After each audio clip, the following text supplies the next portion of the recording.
Bom dia Viamão, bom dia Rio Grande do Sul, Brasil e o mundo. Estamos na nossa live de domingo.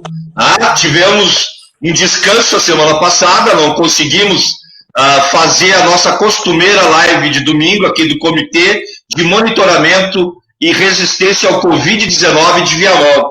Eu sou o Itamar Santos, estou no comitê representando a FETA-PERGS e enquanto vice-presidente do Conselho Estadual de Saúde. Hoje a gente recebe na nossa sala virtual a Angélica, a Rosária e a Patrícia. As três têm em comum a experiência de ter o contágio próximo ou em si mesmo, do Covid-19, e a gente, podemos até dizer assim, são três sobreviventes desta pandemia mundial que estamos conhecendo, Não há ainda um conhecimento científico que possa nos dizer qual o medicamento que devemos tomar, qual a vacina que vai ser produzida, neste período. Então, estamos cada um e cada uma aprendendo a viver e a conviver com essa doença. Então, eu quero convidá-las a se apresentar. Angélica, conta um pouquinho aí de onde tu é, o que tu faz, e depois a gente vai passando para a gente se conhecer. E aqueles que estão nos assistindo na nossa live também têm a oportunidade de interagir com a gente. Bom dia a todos, então. Eu sou natural de Viamão, atualmente eu resido em Porto Alegre, sou técnica de enfermagem, trabalho no Hospital Conceição. Atualmente eu estou afastada pelo INSS agora, por causa do Covid, aguardando perícia, mas sou uma sobrevivente com certeza. Obrigado, Angélica. Rosária, te apresenta para a gente se conhecer um pouquinho. Sou alegre, mas moro em Viamão. Trabalho também no Hospital Conceição, eu sou da higienização. E eu tive Covid. E vim trazer um pouquinho dessa experiência para vocês. Tá, muito obrigado, viu, Rosária. Patrícia. Bom dia, primeiramente quero agradecer a oportunidade, que eu acho que é muito importante que as pessoas se esclareçam, sim, é uma doença terrível, e eu moro em Viamão mesmo, na Coab, sou Ialorixá, trabalho com o público aqui, e vim aqui, infelizmente, nessas condições aí conversar com vocês, graças a Deus, uma sobrevivente, mas tanta gente se foi, eu acho importante a gente se esclarecer, sim. Tá chegando o Moacir aí. Pelo que a gente está visualizando, daqui o Moacir é colorado, É isso? Saudações aos colorados aí. Exatamente, Tamar. Então, estávamos na roda de apresentação. História de ontem. Isso. Nada como um dia depois do outro, Moacir. Nada como Pode um dia falar. depois do outro. O retorno de vocês do meu áudio está chegando bem? Tá chegando jóia. Até peço desculpas, como eu tô aqui fora, estou nas Águas Claras, tive uma dificuldade de acesso, mas localizei um ponto aqui onde a rede está melhor. Então, entrando já com vocês aí, meu nome é Moacir Júnior, eu fui convidado aí para poder estar fazendo parte com relatos onde eu tive o meu irmão de 35 anos, sem nenhuma doença pré-existente, onde ele passou por um determinado momento nas mãos de Deus, conforme as palavras do médico, na UTI, e então venho poder dividir um pouco desse momento, o lado família, com o meu relato, Então, estamos aqui nesse momento à disposição de vocês. Muito obrigado, viu, Moacir? Então, assim, brevemente, eu quero reafirmar aquilo que vocês já estão acompanhando pela imprensa. A partir de ontem, o Brasil rompeu com a barreira dos 100 mil mortos. Já somos quase 3 milhões de contagiados em todo o Brasil. O Rio Grande do Sul também com um grande índice de contágio. Tá? Viamão já passou a barreira das 80 mortes aqui na cidade de Viamão. Tá? Tem nesse cenário caótico e pandêmico, tá? Eu estava falando antes do Moacir entrar, que a gente está aprendendo, né, a sobreviver e a conviver com esse vírus que a gente não conhece. Então, a gente está convidando e convidou vocês para trocar essa ideia. Como é que foi essa experiência? Tá? Como é que vocês enfrentaram as diferenças, né, sociais que tem também da doença? Né? Tem uns que conseguem acessar mais rápido, outros nem tanto. Então, é essa diversidade que a gente quer trazer aqui nessa manhã de domingo. Então, eu agradeço já, em nome do comitê, a disponibilidade de vocês estar trazendo essa experiência para que as pessoas possam entender melhor o que é o Covid, saber que isto é real, que isto é fato, tá? E de que requer de cada um e cada uma um cuidado especial. Tá? Então, a gente vai começar esse relato pela Angélica, tá, Angélica? Nós estamos aqui todos na mesma tela, então eu vou começar pela Angélica, contando aí a sua experiência, como é que foi, né? Como que o Covid chegou até você? Sim, como eu trabalho em ambiente hospitalar, né, bem provável, mais provável é que o contágio tenha sido lá, né, porque praticamente todos os meus colegas já foram positivados. Graças a Deus, na minha unidade, nenhum necessitou de internação hospitalar ou em UTI. Todos ficaram bem em casa, né, mantendo isolamento. Eu estava de férias em junho e comecei a apresentar tosse. Lá no hospital, a regra é que quando o funcionário apresenta sintomas gripais, não pode ir ao trabalho e tem que ir para a tenda consultar para coletar o PCR, né? Quando eu retornei de férias, então, como eu estava com tosse, eu nem fui trabalhar no primeiro dia, já fui consultar. Fiquei 7 dias em casa, mas esse primeiro exame deu negativo. Retornei ao trabalho dia 9 e no dia 16 comecei com calafrios. Exatamente 7 dias depois, comecei com sintomas, fui para a tenda no outro dia, né? Não fui trabalhar e coletei o PCR e dessa vez deu positivo. Exatamente uma semana depois. Mas foi bem difícil, assim. Eu fiquei somente em casa, não precisei internar, né? Não precisei de oxigenoterapia, nada. Mas comecei com calafrios, com muito cansaço, com aquela dor no corpo, como se fosse ficar gripada realmente. Tinha muita dor nos olhos, comecei a ter febre também, perdi olfato, paladar eu perdi praticamente todo, graças a Deus agora eu já recuperei, mas tem pessoas que infelizmente não recuperaram até agora, né? Mas é bem difícil, até porque quem é dona de casa, cozinhar, fazer as coisas sem ter olfato, sem ter paladar, é bem complicado, né? Eu sentia muita fadiga, muito cansaço, assim. Eu acordava achando que eu ia levantar e eu ia estar melhor, e infelizmente eu levantava e já ia para o sofá, era uma coisa assim, aquela famosa frase que a gente diz que a gente está se arrastando. É bem isso mesmo. Tive que tomar antibiótico, né, por causa da febre, e no terceiro dia de antibiótico eu tive uma alergia incrível, que os médicos acham que foi relacionado ao Covid, não foi ao antibiótico, porque eu já estava tomando há alguns dias, né. Fiquei uns 3 dias com aquela alergia, assim, era o corpo todo, rosto, olhos, orelha, todo o corpo, com umas manchas vermelhas no corpo, assim. Ficou bem feio, inclusive.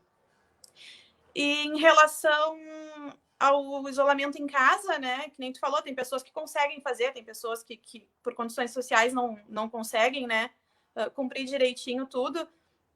Ficou eu, meu marido e meu filho em casa. Eu não tinha como fazer um isolamento no meu quarto, por exemplo, por causa do bebê, inclusive, né, porque ele amamenta, depende de mim para tudo, né. Então, na verdade, ele e meu marido não apresentaram sintomas. A princípio não foram testados, né? Mas a princípio também não tiveram. Meu marido, inclusive, foi fazer aquele teste na farmácia do teste rápido, que é a gotinha de sangue, e naquele da farmácia deu que estava tudo negativo, né? Se realmente é fidedigno, a gente não sabe, mas ele não, a princípio, não positivou. E o bebê também ficou tranquilo. Realmente eu é que fiquei muito mal, assim. Cheguei aí para o hospital por causa dessa alergia, porque eu escarrei um pouco de sangue também, mas foram coletados vários tipos de exames, fizeram tomografia, estava tudo ok a princípio. A tomografia apresentou um resultado realmente de Covid, né? Não, nada muito diferente. Mas é bem... Angélica, conta para nós, assim, a rede... Tu é trabalhadora de saúde, então já no nosso modo de vista, teria que ter um atendimento diferenciado, não teve. E, pelo que tu conta, a tua família também não foi acompanhada pela rede de saúde municipal. Não, em nenhum momento procuraram. Até, inclusive, quando a gente vai na tenda, mesmo como funcionário, consultar, eles pedem todos os teus dados, quem mora contigo, qual o nome, qual a idade, para fazer esse registro, acho que da vigilância sanitária, né? Mas eu acreditei até que, de repente, eles fossem procurar, por isso que pediam, né? Mas não pediram.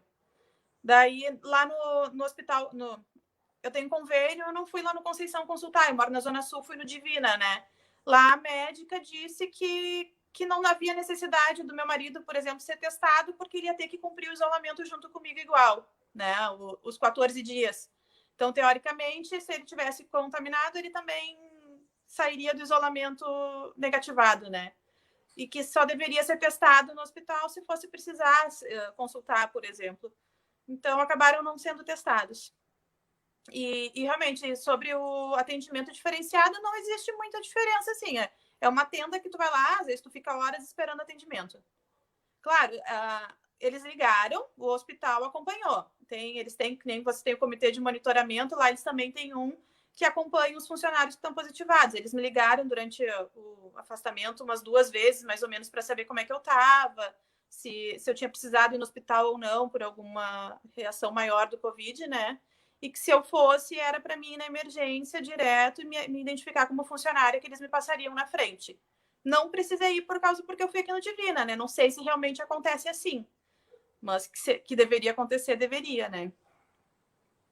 Esse teu relato nos confirma aquilo que o comitê, o Conselho Estadual, né, quem está buscando paralelamente informações sobre Covid, de que há um atraso no diagnóstico e uma falta de monitoramento do sistema de saúde. Né? No momento que a tua família não foi testada, a gente nunca vai saber se eles tiveram acesso, e tiveram contágio direto contigo, né? Tu amamentou esse tempo inteiro, né? Como é que fica, né, os anticorpos do bebê, como é que fica os anticorpos do teu marido, né? Então, isso é o que a gente chama de subnotificação, né?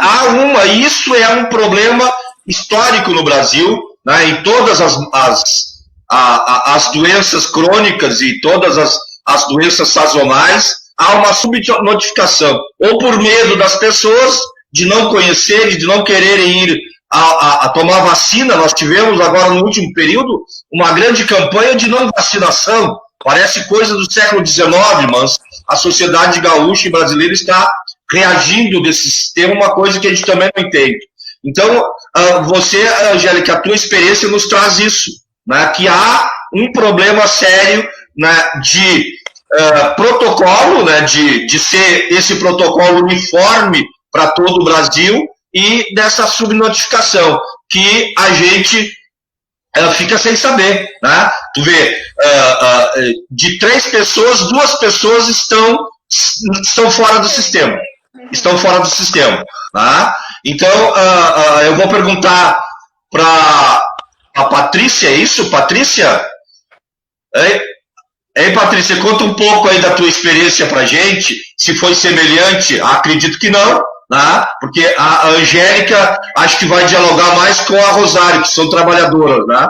Então, eu, a Patrícia e o Moacir somos mais usuários, né, de vocês duas que nos atenderiam, né, no eventual contágio. Então, mas também sofre, e como qualquer pessoa, e sofre muito mais. Eu quero reafirmar que os trabalhadores de saúde são os que mais morrem e os menos protegidos. Tá?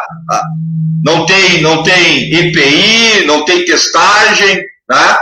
Não tem, eu vou pegar de novo o símbolo do futebol, não tem o padrão Grenal, tá? Queria eu, Moacir, que todos nós tivéssemos testagem no mínimo uma vez por semana, que nem os jogadores do Grêmio e do Inter, tá? Então, é essa a diversidade que a gente está convivendo no Brasil hoje. Patrícia, abre o teu microfone. Abre o microfone. Agora sim, agora sim. Inclusive, eu peguei de um trabalhador da saúde também. Porque dia 2 desse mês, do mês passado, aliás, eu fiz uma obrigação aqui em casa e com todos os rigores, todo mundo direitinho, com álcool gel, aquela coisa toda. Tinha apenas 9 pessoas. Isso eu acho uma coisa importante de frisar, porque o pessoal está dizendo que pode 30 pessoas. Não, gente. Onde tiver mais de uma pessoa já tem contágio. Pronto, não tem essa aí. Tinha apenas 9 pessoas. Todos estavam se sentindo muito bem, ninguém apresentando nada, nem gripe, nem nada. E tinha um deles que trabalha na ambulância, né, do hospital. E tá, tudo bem. E na sexta-feira ele esteve conosco, sábado, domingo ele foi embora.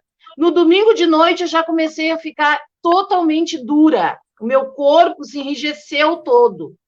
Eu achando que era coluna, comecei a tomar remédio, aquela coisa toda, né?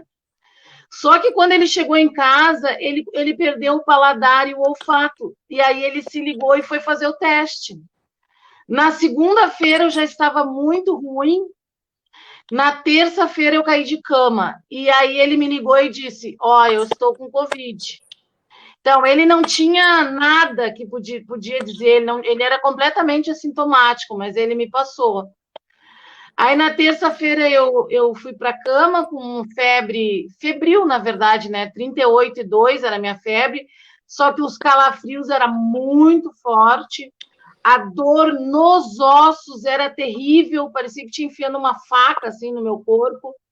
Eu não tinha dor de cabeça, eu tinha dor na cabeça, no crânio, assim, na volta da cabeça, era horrível, uma coisa muito enlouquecedora, assim. Nunca tinha tido nenhuma reação. E olha que eu não tenho muita sorte, eu já tive a gripe A, já tive tuberculose. Mas esse vírus, quando ele ataca, assim, tem pessoas, eu acho que ele dá um potencial muito forte.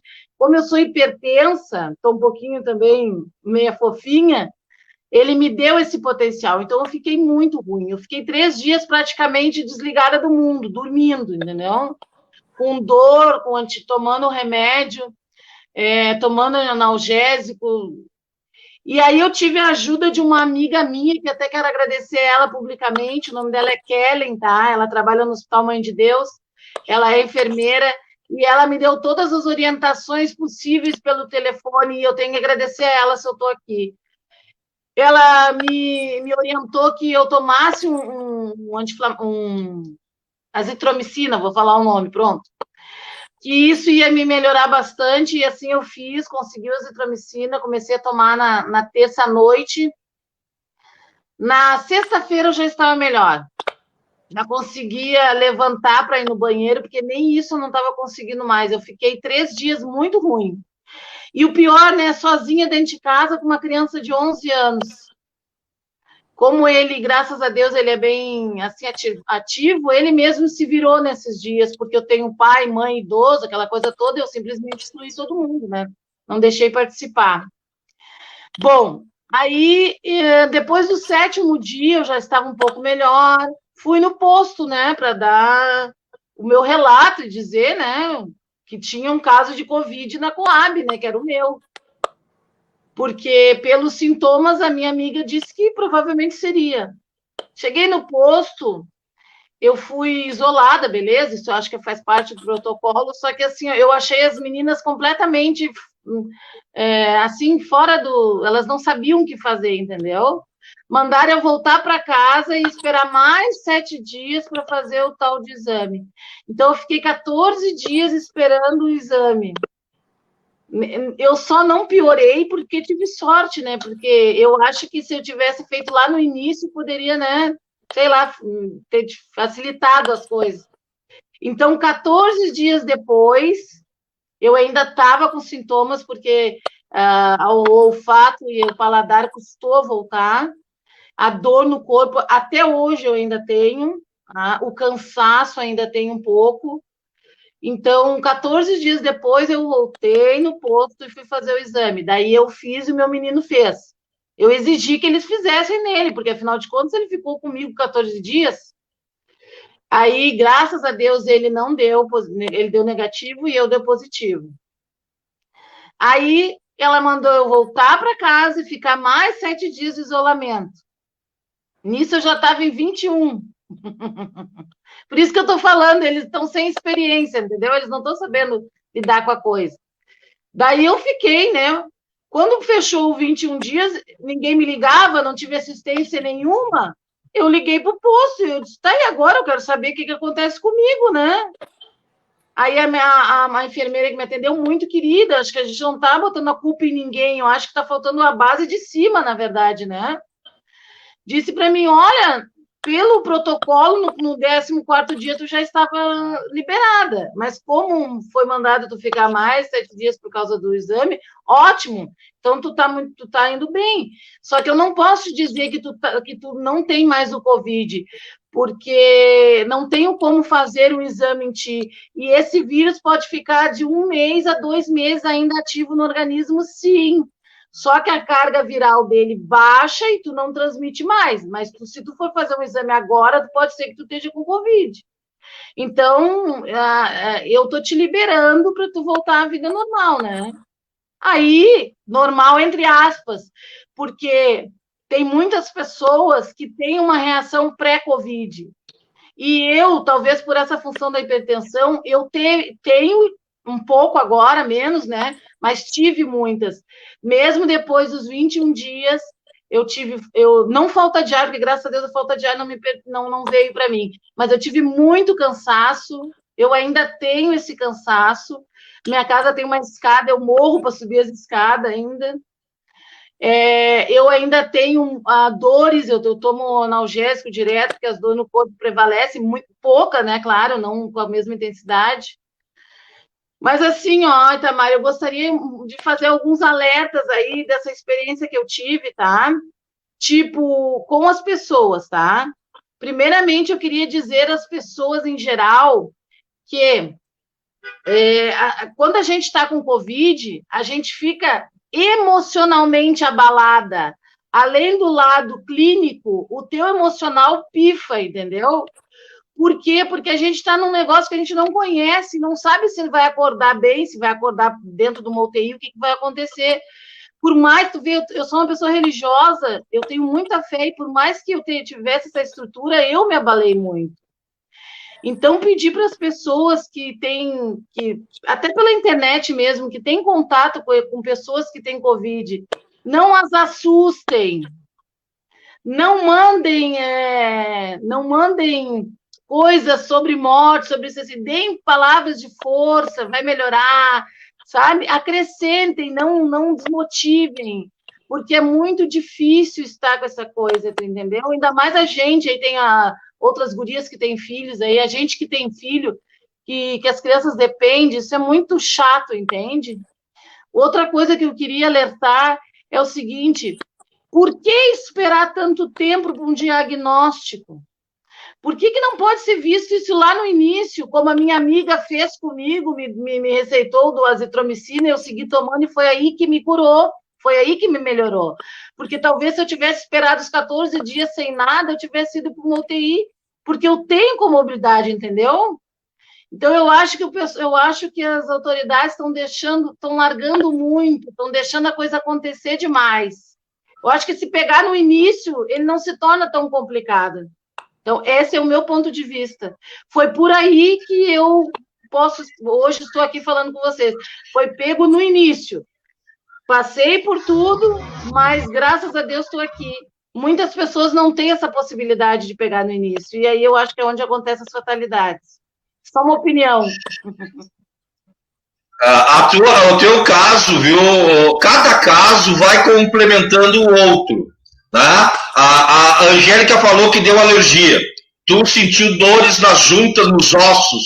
Né? Então, o vírus é um vírus oportunista. Isso a ciência mundial já descobriu.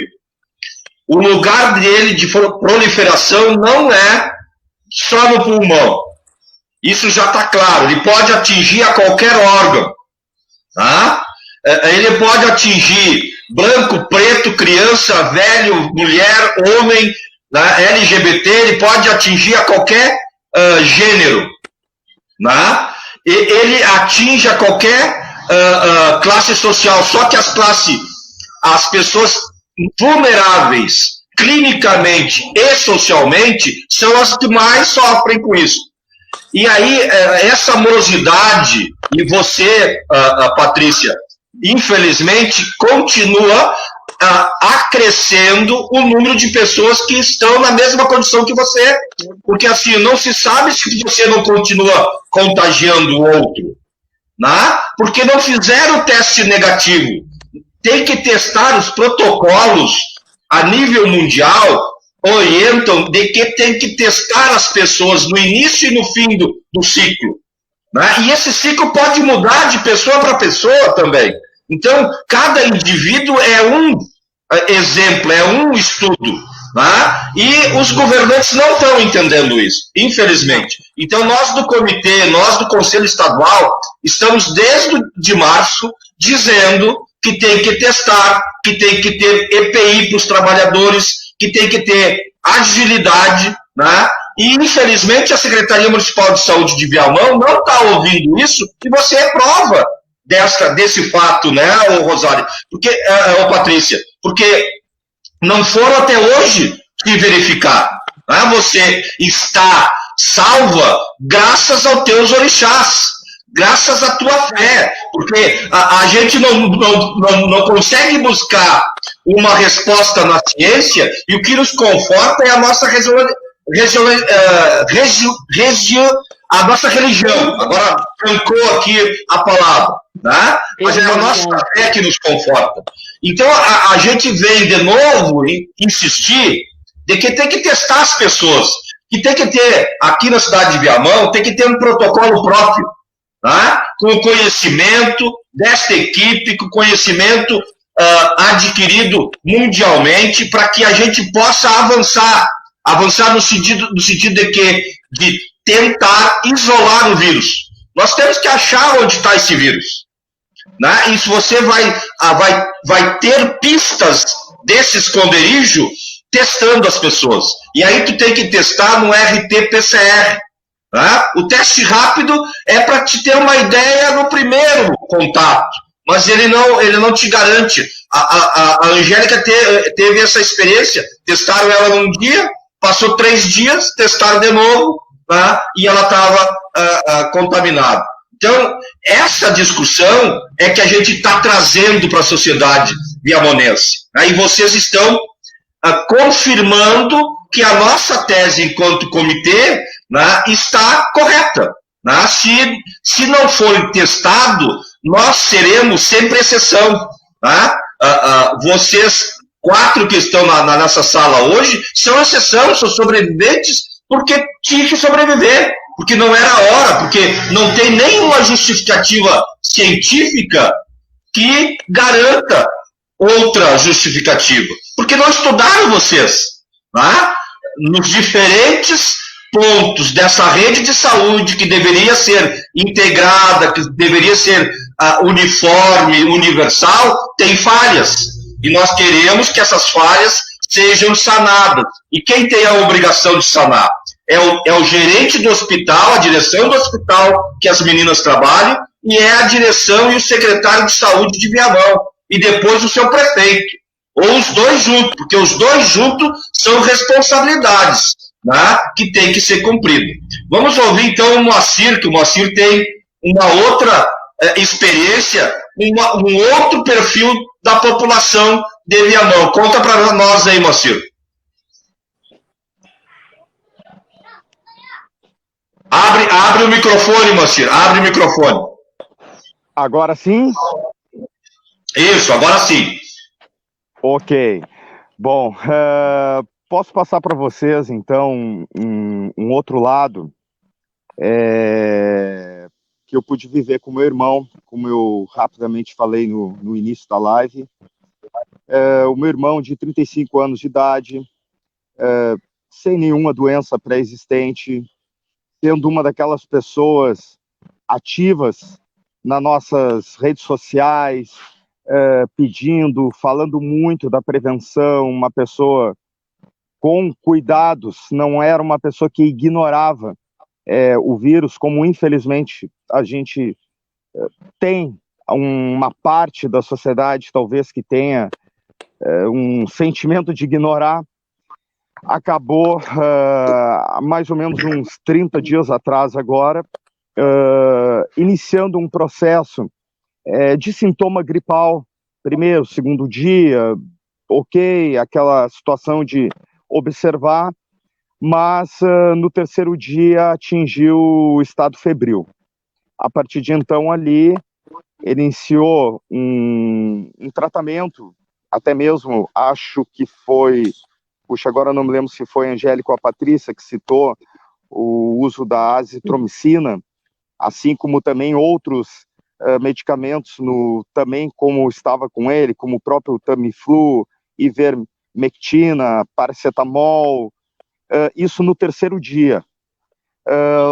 Então foi feito um teste numa rede particular e onde foi dado negativo, né? Porque daí a pessoa fica naquela situação, bom, graças a Deus ele teve a condição de ir lá, né, no particular testar, mas deu negativo.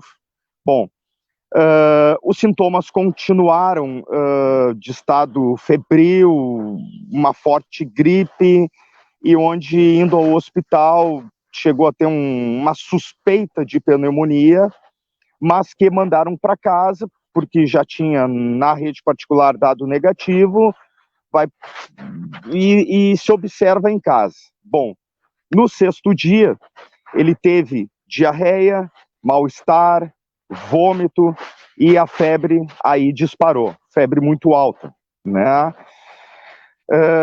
A partir de então, foi acrescentado outros tratamentos aqui nele, mas no oitavo dia começou uma falta de ar significativa nele.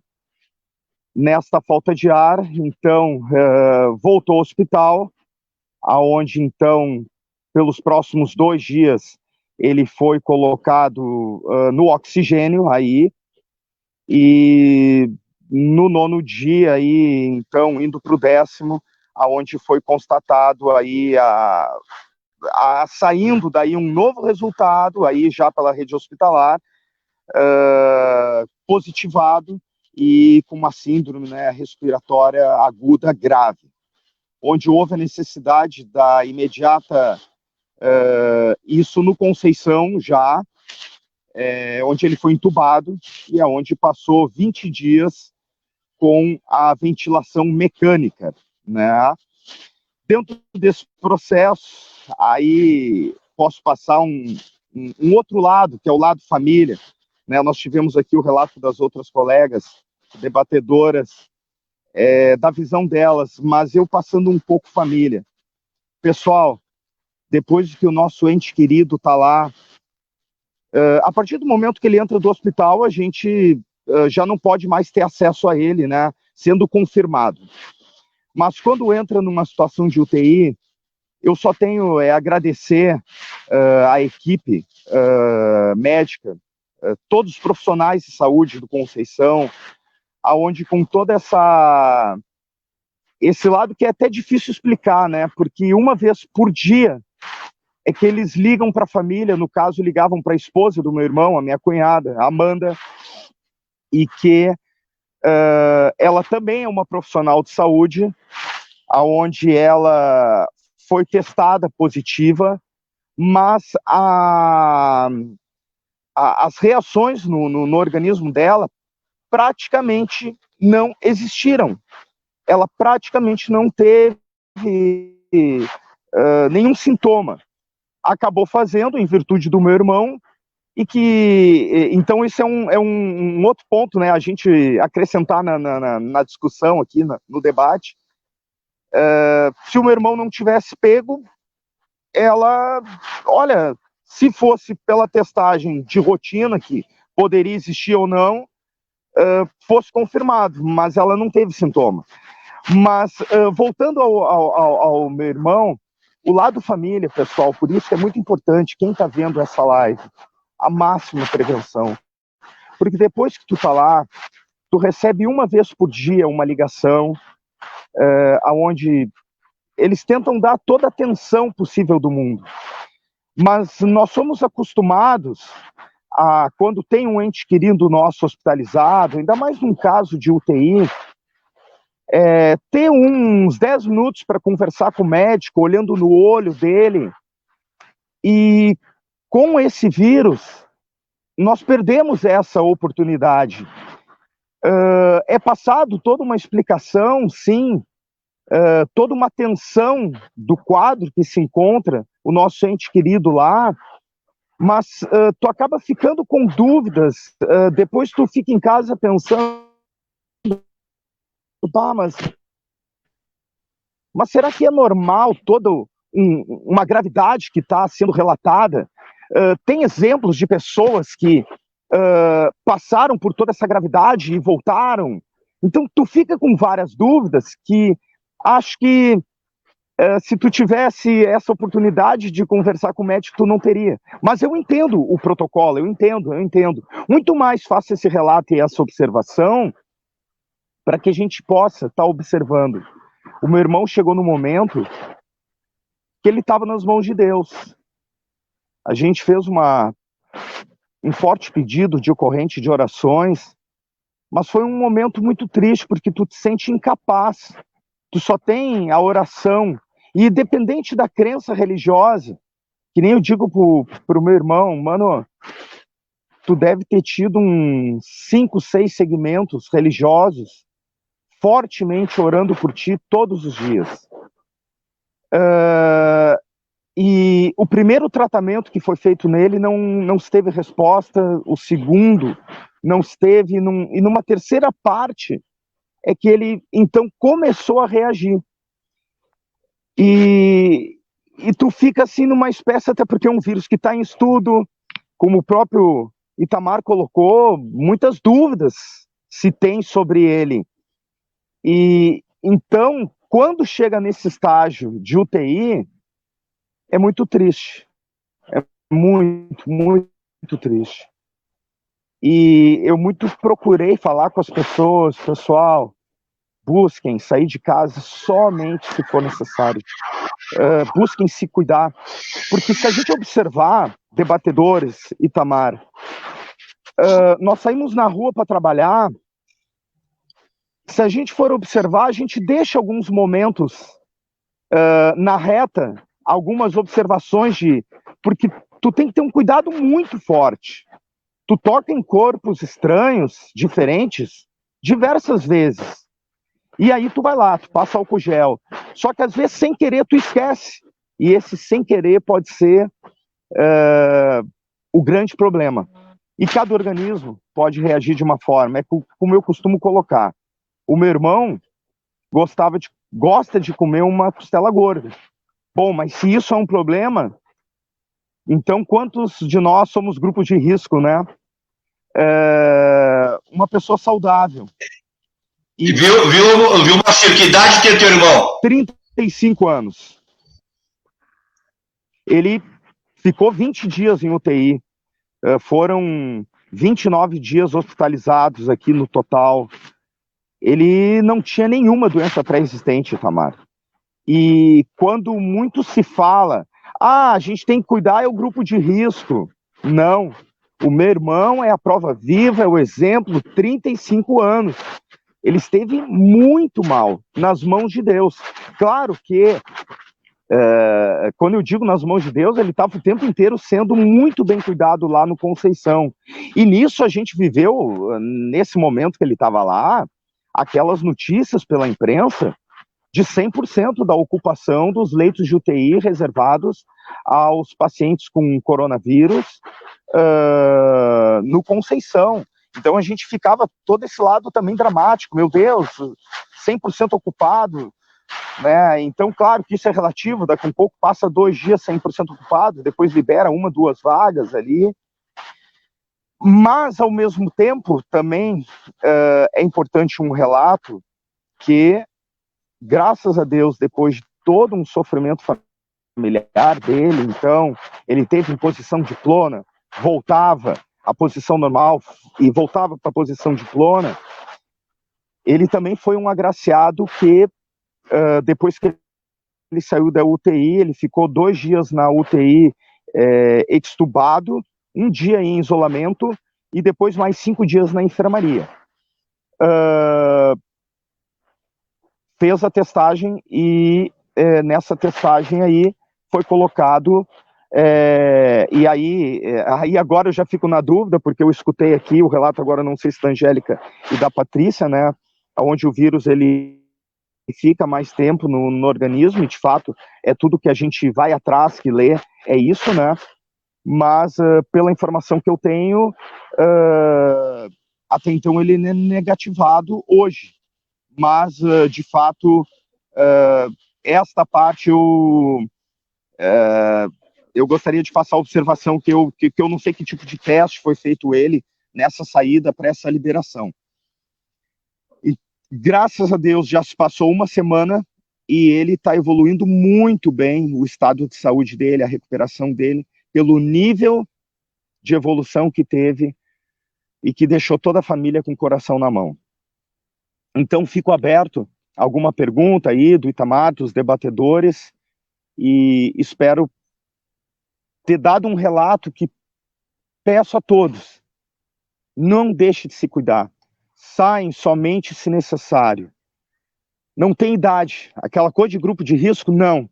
Eu tenho outros exemplos de outras pessoas, eu tenho um amigo, Itapuã, o Ciro Barbosa, a prima dele, 39 anos, sem nenhuma doença pré-existente, moradora de Gravataí, infelizmente faleceu.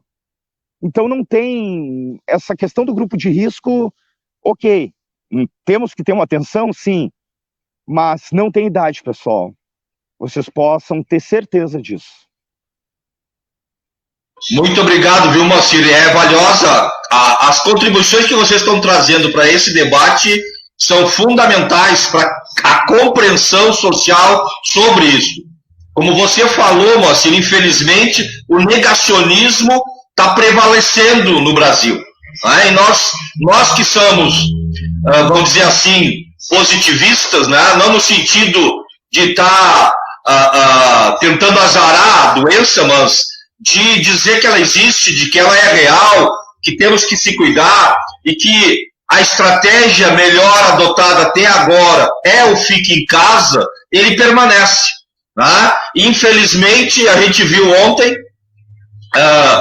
o comércio em Porto Alegre, no Rio Grande do Sul, sendo aberto, né? As pessoas aglomerando, assim, sem noção nenhuma, né? Parece que estão abarrotadas de dinheiro para gastar numa data importante para a nossa cultura, mas é uma data comercial, né? Nenhum pai iria ficar bravo com o seu filho se não recebesse o presente hoje. Né?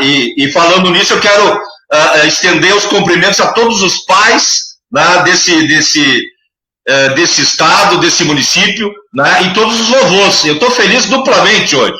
Né? A minha netinha está fazendo 7 para 8 meses, né, e o meu filho está comemorando o primeiro dia dos pais. Então, isso é felicidade, isso é sensacional para a gente. E é esse viver que nos interessa. Por isso que a gente está trazendo e marcando bem esse debate. E aí eu quero repercutir aqui, ó. Tem várias pessoas, agradecer a todos e todas que entraram aqui nos comentários, mas o nosso comitê me assessora aqui, ó. Segundo a pesquisa da UFPEL, né, que é a Universidade Federal de Pelotas, a letalidade do Covid-19 está em aproximadamente 1% dos doentes, ou seja, todos que pegam, 1% morre. Tá? Se em Viamão tem 92 pessoas que morreram, provavelmente já tivemos 9.200 pessoas que teve contato, né, ou foram contaminadas com o Covid, ou seja, foram contaminadas com o Covid. Então, e não os menos de 700 notificados pelo poder público local. Então, aquilo que nós falamos lá no início, quando a Angélica deu o seu depoimento, a subnotificação é criminosa no país. E ela é fruto do negacionismo. Então, essas pessoas que têm essa política negacionista de não reconhecimento científico são os verdadeiros culpados disso. Tá? Nós não podemos permanecer nesse país sem uma liderança sanitária que oriente o povo como fazer. Tá? E que a iniciativa privada dê garantias, no mínimo, para os seus trabalhadores. Bom, eu tenho uma grande loja, eu tenho que dar condições para os meus trabalhadores trabalharem nessa grande loja. Eu tenho que dar condições para os meus compradores terem acesso nessa grande loja. Esse é um exemplo simples que podemos trazer para o debate. Né? Mas antes disso, eu queria ouvir a Rosária, né, Rosária? Tu também é trabalhadora, né, Rosária? Conta para nós a tua experiência. Eu provavelmente eu peguei no Conceição, né? Trabalhando. As minhas colegas todas pegaram e a gente trocava roupa no meio no vestiário, usávamos uma sala de lanche. Mas eu achei as gurias positivaram e estava com alguns sintomas que eu não acreditava que fosse Covid, porque foi diferente. Eu comecei com diarreia, eu não tive febre nenhum, a dor no corpo, uma dor no corpo e nos joelhos, nas articulações, né? A dor era violenta. Então, como eu trabalho muito pesado, minha rotina pesada, eu achei que eu estava me puxando mais. Bom, mas mesmo assim, para fazer o exame, tá? Que muitas colegas que ficam próximas a mim, locais onde eu fico estável, como diário, sala de lanche, eu fiz o exame de sangue e deu negativo.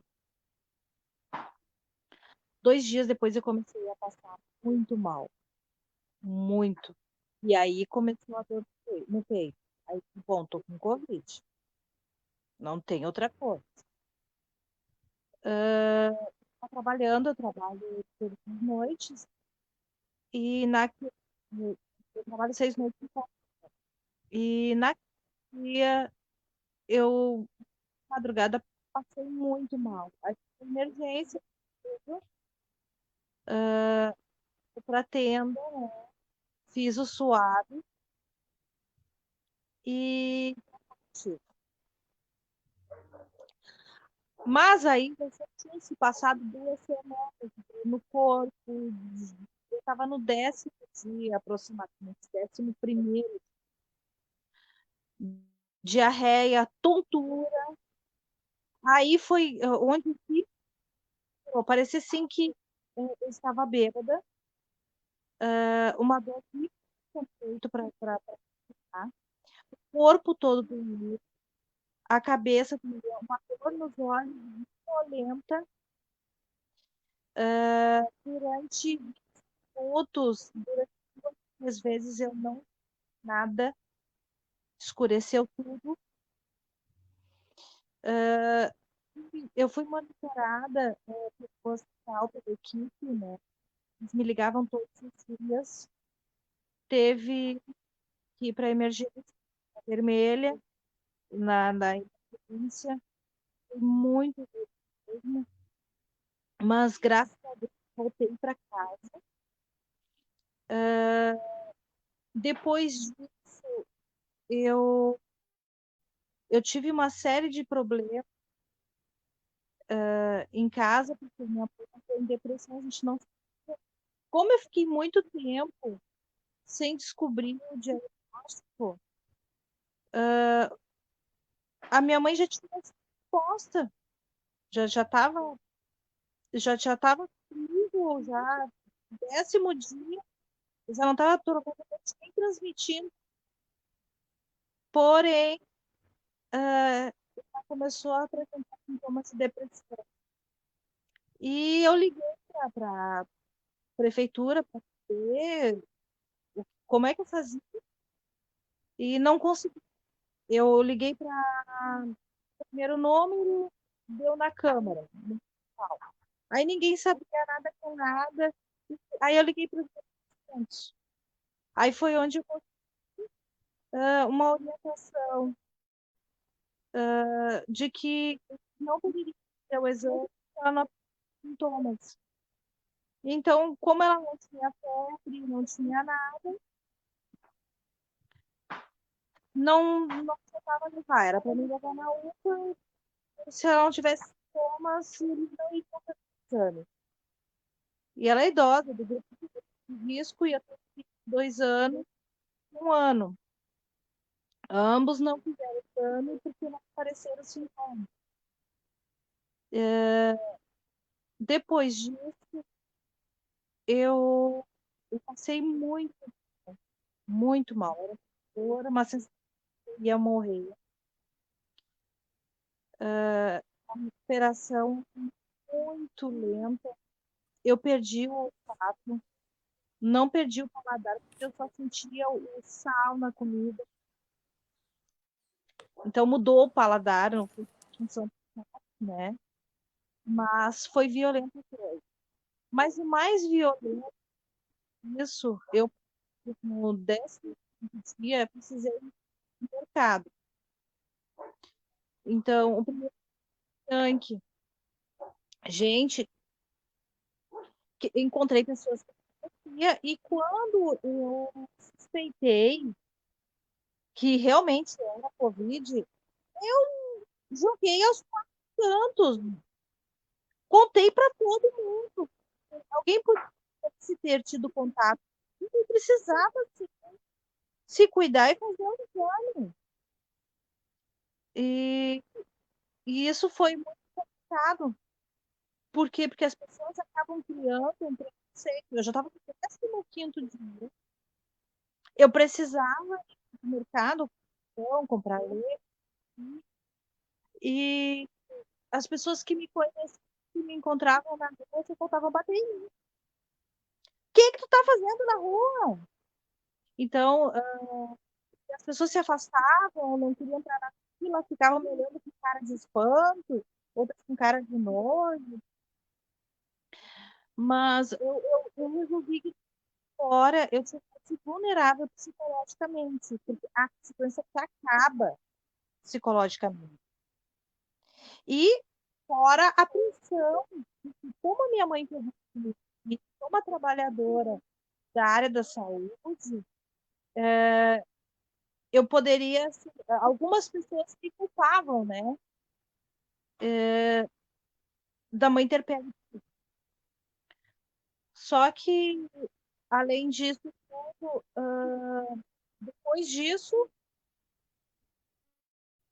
ela teve, ela não foi sintomática, ela não teve sintoma, né, a não ser esse tipo de depressão, não teve sintoma, uma dorzinha de garganta, mas que passou.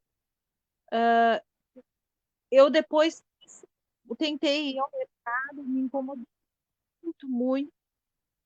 As pessoas, isso que eu saía de máscara, com todo o cuidado que tinha que ser, e as pessoas me atacavam. E até hoje, quando eu volto ao trabalho, tem gente que atravessa a rua, né?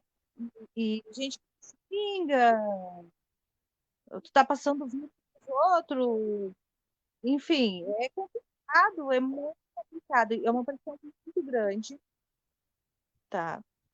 Tanto da sociedade quanto de alguns próprios familiares, né? Porque as pessoas não conhecem direito como é que faz para se cuidar.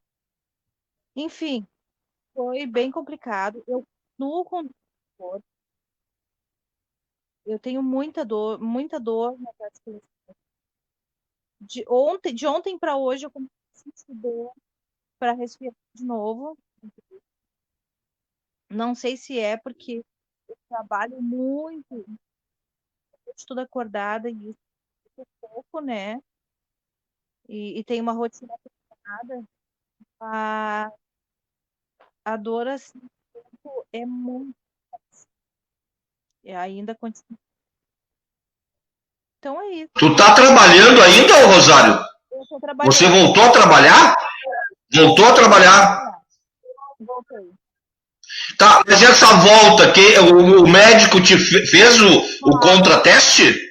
Claro. Não. Fez todo um acompanhamento técnico.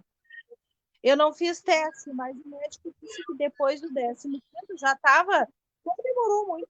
Nossa, eu já estava lá no 20º alguma coisa. 20º, o dia que eu fui no médico, acho que eu já estava no 27º, 28º dia. Para te ter uma ideia, o exame deu positivo que confirmou, eu já fazia 15 dias que eu estava aqui. Né? Então, o meu isolamento foi muito curto. Complicado.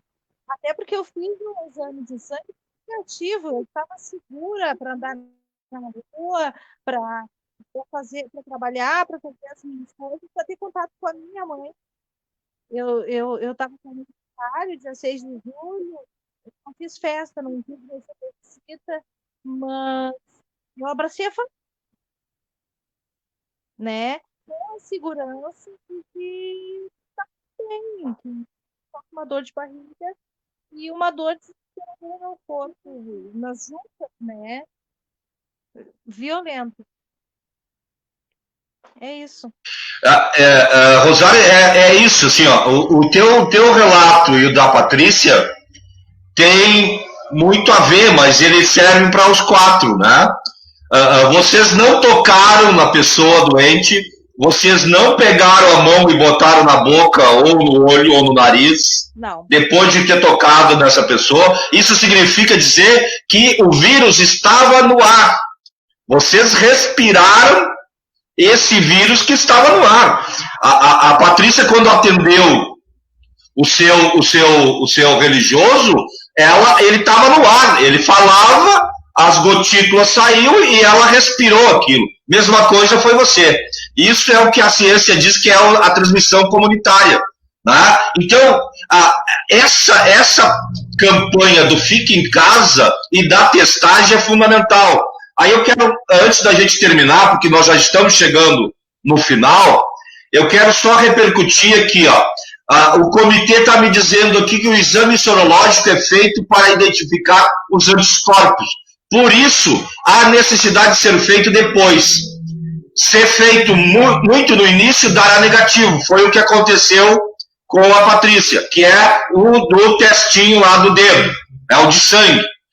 E o comitê diz também que isso nós viemos dizendo desde o início, desde março, né, que para a identificação da doença, no início, é necessário que seja feita a coleta com o suave, que é para testar no sistema RT-PCR. Então, a nossa campanha, enquanto comitê para a cidade de Viamão, é que se faça imediatamente, né, uma campanha de testagem em massa na cidade de Viamão, que teste até 10% da população viamonense, de forma descentralizada. Porque só assim nós vamos ter minimamente uma realidade mais próxima da real, né, da real situação. E, se não fizer esse teste, ficar só no teste rápido, nós não vamos chegar a lugar nenhum. Nós vamos chegar a um lugar muito dramático e muito triste, que é a morte, o aumento de morte na cidade. E o acompanhamento das pessoas que tiveram o Covid, no nosso modo de entender, tem que ser permanente. A gente não sabe o que vai causar essa doença em vocês daqui para frente. Então, a rede de saúde não pode esquecer vocês. Ela tem o dever técnico e científico de acompanhar vocês por um longo período, porque já está no mundo afora dando efeitos colaterais naqueles que já tiveram o Covid. Então, a saúde pública no Brasil tem que exercer o seu papel agora, né? Permanente. Então, fazer o que tem que fazer tem que ser feito hoje, iniciar hoje, porque não tem data pré-determinada para acabar o Covid. Tá? A gente não sabe nem se as vacinas vão ser imunizadoras. Né? Há várias vacinas em estudo. Aqui no Brasil estão testando já 2 vacinas. Né? O Rio Grande do Sul já tem pessoas que receberam essa vacina, mas não temos ainda a confirmação da sua validade. Então, o depoimento de vocês é fundamental e nos serve para que alerta a rede pública viamonense. A rede pública viamonense tem, como já disseram aqui, né? A Vilma está dizendo, está faltando equipe que monitore os isolamentos domiciliares. Está faltando, sim, Vilma. Queremos que isso aconteça na cidade. Né? A Cecília está dizendo que tem que ter testes urgentíssimos. É essa a nossa defesa. Né? A Vilma também fala aqui, também acho que não houve tempo ou priorização, não houve priorização para treinar a equipe de saúde da família e a equipe de saúde da Prefeitura Municipal de Viamão, porque até há 60 dias não tínhamos equipe. Né? Vocês vão se lembrar que a equipe, a empresa que estava prestando serviço na rede pública foi acusada de corrupção. Então, há uma nova equipe de saúde em Viamão sendo contratada ainda. Né? Há pouco tempo entrou novos servidores públicos concursados na cidade de Viamão. Então, o secretário municipal de saúde tem que treinar a sua equipe, sim. Tem que treinar e a educação permanente em saúde ela deve ser constante, permanente e constante. Então, vocês nos ajudaram muito, né, nessa manhã, nessa rápida conversa que a gente teve. Eu quero pedir para vocês agora as suas considerações finais e a sua despedida e dizer que vocês já são parte desse comitê. Né? Sintam-se à vontade de permanecer debatendo com nós no Comitê de Monitoramento e Resistência ao Covid-19 em Viamão. Né? Acessem a nossa página no Facebook, deixe seus dados lá na mensagem privada para que a gente mantenha contato com vocês. A sobrevivência, a experiência que vocês têm frente, tanto no trabalho quanto na questão do sofrimento dessa moléstia, é fundamental para o conhecimento do Comitê da Ciência Brasileira. Então, vamos manter contato. E desde já eu já agradeço a disponibilidade de cada um e cada uma de vocês de ter estado com nós nessa hora. Né? Angélica, muito obrigado. Tuas considerações finais. Eu que agradeço a oportunidade, né, de estar participando hoje. Fico muito feliz de poder expor o que aconteceu comigo, né, para a população viamonense ou os demais que estiverem assistindo, né, e pedir que realmente, assim, as pessoas que, infelizmente, sabemos que tem muitas pessoas que não acreditam na doença, que acham que ela não mata, e pedir, acreditem, isso acontece. Tenho conhecidos que morreram por causa do Covid, infelizmente, muito próximos. Isso é bem dolorido, é frustrante ver que as pessoas estão adoecendo por falta de cuidados, né? Então, pedir que se cuidem, que façam um isolamento, que não vão passear na rua, ir em comércio, peçam teleentrega, mercado tem entrega também. se previnam porque aqueles que não acreditam no momento que alguém próximo ficar doente vão se arrepender de não acreditar nessa doença. E obrigada por poder participar. Obrigado, Angélica, muito obrigado, Angélica. Patrícia. Liga o som, Patrícia. Não deu ainda. Deu? Agora sim. Então tá. Primeiramente, quero agradecer a oportunidade de a gente poder estar falando um pouquinho, infelizmente, desse episódio ruim na vida de todos, né? Mas graças a Deus que a gente está aqui para poder falar.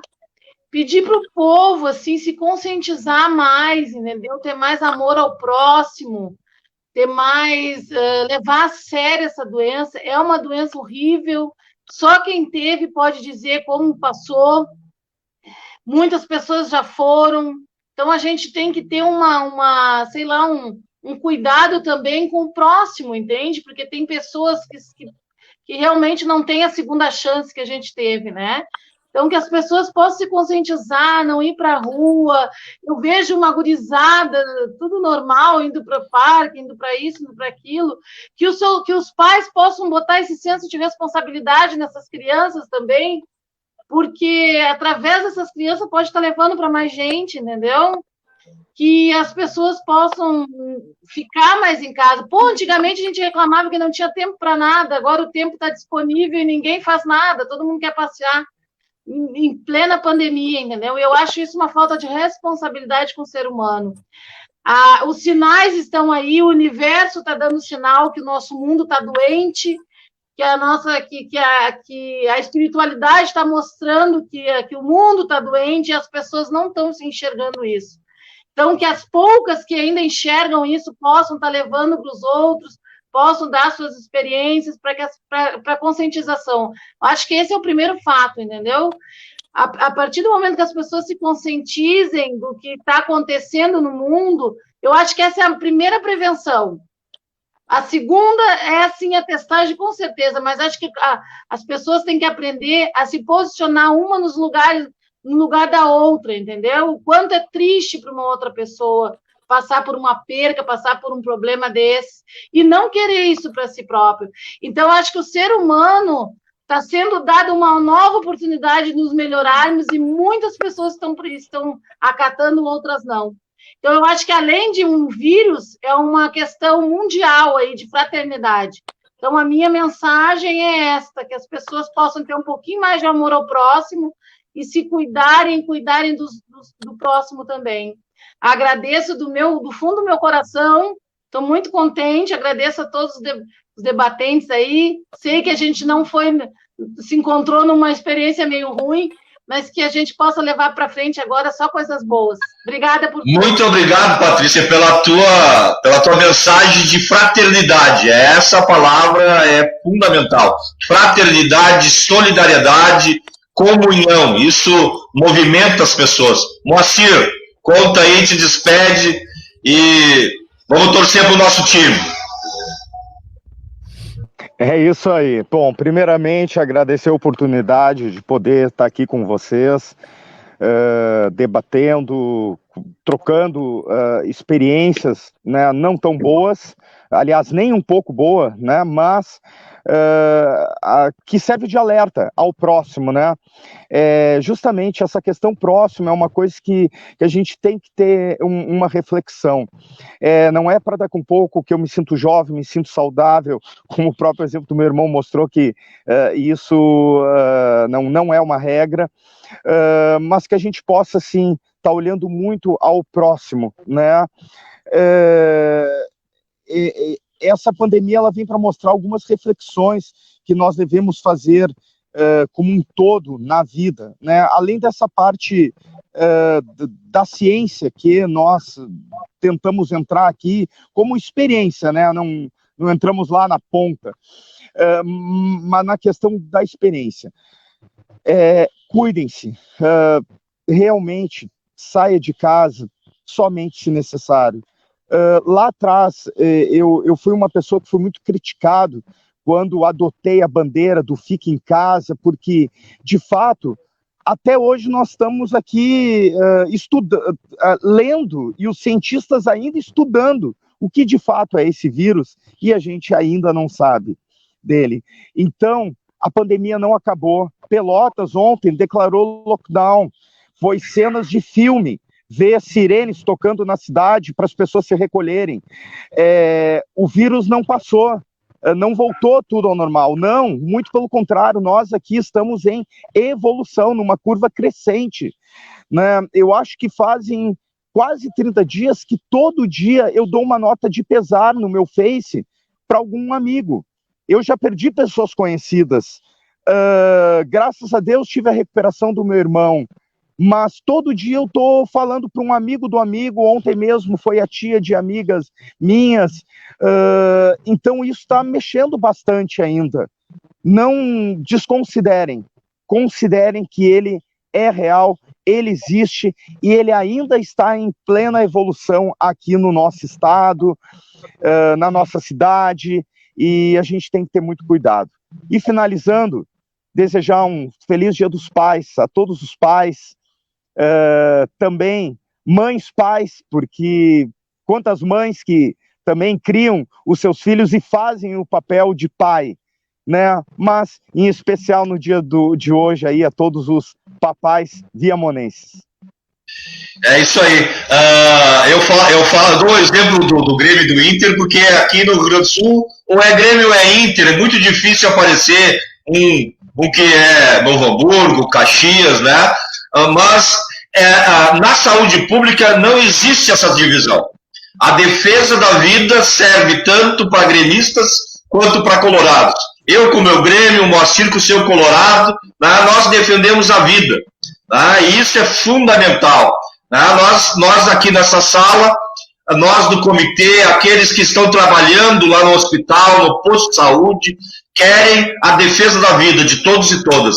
Então, muito obrigado por vocês serem disponíveis para dar esse relato. Rosária. Eu quero agradecer a oportunidade, dizer que as pessoas continuem sim falando se estão com suspeita, indo atrás para fazer o exame, contando para todos, olha, eu estou com febre, eu estou com tosse, eu estou com diarreia, enfim, qualquer sintoma, contem para todo mundo sim, não fiquem com medo das pessoas rejeitar, de não conseguir sair depois, ou de qualquer coisa assim, tá? Se tiver que fazer isolamento, façam, né, no tempo determinado, só saiam depois que o médico disser que está tudo ok, pode sair, que as pessoas sejam mais humanas, não é só a questão do se cuidar, do passar ou receber a doença, mas sim de ter a sensibilidade de lidar com quem está com a doença. É um momento muito difícil, de muita dor, de muitas dúvidas para quem está com a doença, né? E principalmente para nós que somos mães, que temos bebês dentro de casa e que temos idosos que já tiveram contato conosco antes da gente saber que estava com a doença, que provavelmente, óbvio, pegaram. Então, um pouco de sensibilidade, um pouco de empatia, de amor, né, pelo próximo, isso vai fazer muito bem, né, para a pessoa que pega o Covid e para todos que estão convivendo, porque quem está convivendo com um familiar que está com Covid está sofrendo também, muito, geralmente. Então, essa é a minha mensagem. Feliz Dia dos Pais para todos os pais, de verdade, não os doadores de esperma, mas sim os pais de verdade. E em dobro, feliz Dia dos Pais para as mães, porque aquelas mães, geralmente, nós temos 2 jornadas de trabalho, trazemos o sustento, cuidamos, pagamos as contas, e fazemos os 2 papéis, né? Então, em dobro, feliz Dia dos Pais para todas as mulheres que fazem o papel de mãe e de pai. É isso. Muito obrigado, viu, Rosária? Antes da gente se despedir do público, eu quero agradecer a Vilma Hoffman, que participou, aqui nos comentários, a Rosana Cossenco de Oliveira, né? Espero que as pessoas se acordem, se cuidem e cuidem do outro. A Denise Nunes, que é do nosso comitê, muito obrigado, Denise. Muito obrigado também para a Gislaine Thompson, que esteve na assessoria, né? Nos dando aqui as dicas técnicas de como enfrentar isso, e essas dicas que a gente conversou aqui, que o nosso plano emergencial para Viamão está na página do comitê. Né? Você acessa o documento na íntegra. Ajudem a divulgar esse documento, para que mais pessoas da cidade de Viamão saibam o que é possível fazer. E tem técnica para fazer o que é possível fazer. É só as pessoas que estão na direção dessa cidade ter a consciência que é possível realizar isso, com agilidade, com competência, porque a gente confia naqueles trabalhadores e trabalhadoras que estão na ponta do sistema de saúde. Basta que o gestor público da cidade de Viamão dê as condições necessárias para que esses trabalhadores exerçam a sua tarefa, que é cuidar da nossa vida e salvar as nossas vidas. A Cecília também, muito obrigado pela participação. A Adriana Damasceno, quem mais esteve aqui? A Denise eu já falei. A Vilma, a Val Sardi também participou aqui, muito obrigado pela sua participação. A Jussara Ferreira, a Maria Darcília Tinoco, a nossa Tinoco, muito obrigado, também é do comitê e do Símbia. Quem mais? O Leandro Gonçalves também participou aqui. O Saul Fontoura, a Ellen Vivian. Então, foi várias pessoas que participaram nesta live de domingo no nosso comitê de monitoramento e resistência ao Covid-19. Muito obrigado mais uma vez pela participação de cada um e cada uma de vocês. É uma satisfação tê-los recebido aqui nessa manhã de domingo, de pais e mães que são pais e que são mães. Muito obrigado para todos e todas que estiveram com nós até esse final de live de domingo no nosso comitê de monitoramento e resistência ao Covid-19. Estamos por ti aí, Marina. E a Marina também, que está o tempo inteiro na retaguarda técnica desta live. Então, assim, só para a gente finalizar mesmo, vocês viram que esta live tem envolvimento de várias pessoas, né? Para que a gente consiga ter essa mínima estrutura, várias pessoas estão, desde o início dessa pandemia, trabalhando de forma voluntária, de forma solidária e fraterna, né? Eu agradeço a cada um e cada uma que não aparece aqui na telinha, mas que estão contribuindo com o seu saber e com o seu conhecimento para que a gente tenha esse papel social desenvolvido na cidade de Viamão sem sair de casa. Muitas vezes nós não saímos de casa e conseguimos mobilizar e fazer acontecer nessa cidade. Então, mais uma vez, a gente conta, né, com o apoio do senhor prefeito, do senhor secretário de saúde, para que executem, né, aquilo que a gente está propondo, né, enquanto comitê, enquanto política e técnica de saúde na cidade de Viamão. Nós queremos colaborar com as autoridades, com a população. Muito obrigado.